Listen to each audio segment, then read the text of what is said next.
Mrs. Goldilocks and the Three iPads. After finishing a riveting class on research, Mrs. Goldilocks made her way through the school's cavernous library to find some exciting resources. She was in the midst of picking a thrilling weekend read, more fun with Common Core Standards, PARCC, MCAS, and other assessments, when she saw a strange glow coming from what appeared to be a dark and dusty storage closet. Alas no, it was the legendary but underutilized computer lab.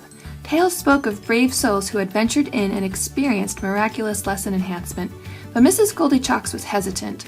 Though she had used technology with lessons in the past and had in fact liked it, there were still many challenges and frustrations, like lack of time and aggregating projects. Still, the glow was too tempting, and like a teenager with a TV, Mrs. Goldilocks couldn't resist. The glow appeared to be coming from an iPad. On it were 3 apps: Socrative, Padlet, well, it was open on Safari, and Book Creator. Mrs. Goldilocks was thinking about how she had wanted to enhance her learning centers and focus on reflection. Socrative had a lot of possibilities, and it could be a great whole class review, but for her learning center, Socrative was too unstable. Next she tried Padlet, and that was great for back channels and KWL charts, but for the involved reflection she wanted, Padlet was too limited. Then Mrs. Goldilocks explored Book Creator. It would allow her kids to draw pictures, take photos right in the app, and record their voice. She could easily download templates and upload finished reflections. Book Creator was just right. This is the reflection Mrs. Goldilocks made using Book Creator.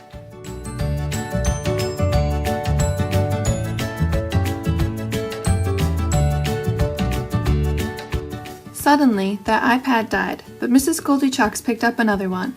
This one had 3 different apps: KidBlog, Book Creator, and Google Drive. Mrs. Goldilocks remembered that her department was looking at ways to digitize student portfolios. She wondered if any of these apps could work.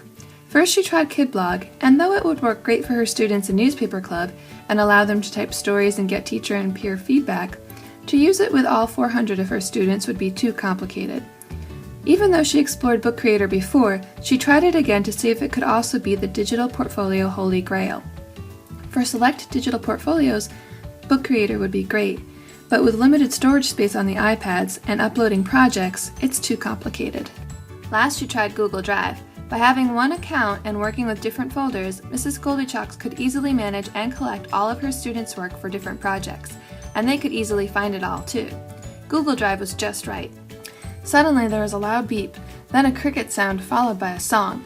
Like a grandmother spotting a tacky sweater, Mrs. Goldilocks had to investigate. It was another iPad, and this one also had only 3 apps. What a coincidence. Mrs. Goldilocks had recently read an article on digital storytelling and wondered if these apps could help with that. First she tried Explain Everything, and even though that had lots of different options, she felt like it would be too difficult for her young students. Next she tried iMovie, and though she could see some clubs using it because of their small numbers, between the constantly changing menu, large files, and uploading issues, she felt it was too impractical. Finally she tried Adobe Voice. Because it has an account, she could easily collect all of the projects, and it is simple enough for her students to work with minimal teaching. It even has a search engine with royalty-free images which warmed her librarian's heart. Yes, Adobe Voice was just right. Caught up in her technological bliss, Mrs. Goldilocks didn't notice the technology teacher, Mrs. Gear, walking in with her lunch. Mrs. Gear set her porridge down and welcomed the newcomer. Mrs. Goldilocks had some questions about several of the apps, and Mrs. Gear was happy to help. They even scheduled times to collaborate on several projects. Lesson learned, nothing ventured, nothing gained.